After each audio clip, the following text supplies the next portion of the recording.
তো আজকে চলে গেছিলাম কনটাইতে একটা কাজের জন্য। তো তোমরা ভিডিওটা লাস্ট অবধি দেখতে থাকলে বুঝতে পারবে কি কাজের জন্য গেছিলাম।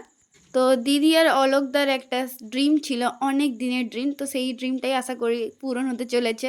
তো দেখতেই পাচ্ছ আমরা চলে এসেছিলাম মারুতি সুজুকি শোরুমে। তো পরপর গাড়িগুলো দেখছিলাম। শোরুমে যে গাড়িগুলো ছিল আমরা ওগুলো পরপর দেখলাম। তারপরে আমাদেরও কিছু সাজেশান ছিল যে আমরা এই টাইপের গাড়ি নিব বা ফ্যামিলির সাজেশান ছিল। তো সেটাও বলে আসা হলো। তো ১ মাসের মধ্যেই আমাদের ফ্যামিলিতে নিউ মেম্বার আসতে চলেছে। তো অনেকেরই ড্রিমটা পূরণ হলো। তো শোরুম থেকে বেরিয়ে আসার পরে একটু খাওয়া-দাওয়া করতে হটলিক্সে চলে গেছিলাম। তো আমরা অর্ডার দিয়ে দিয়েছিলাম বিরিয়ানি, পিৎজা। তারপরে আমি নিয়ে নিয়েছিলাম একটা গোল্ড কফি, আর দিদি নিয়ে নিয়েছিল ক্যাপাচিনো, আর ২ টো ড্রিংকস নিয়েছিল দিদি আর অলোকদা খাবে বলে।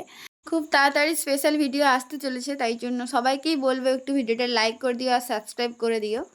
সত্যি কথা বলতে গেলে আমি বিরিয়ানি নিয়েছিলাম, কিন্তু পিৎজাটার এতটা দারুণ টেস্ট ছিল। তো আমিও টেস্ট করেছি, আমিও খেয়েছি, খুব দারুণ ছিল আর সবাই মিলেই শেয়ার করে খাচ্ছিলাম।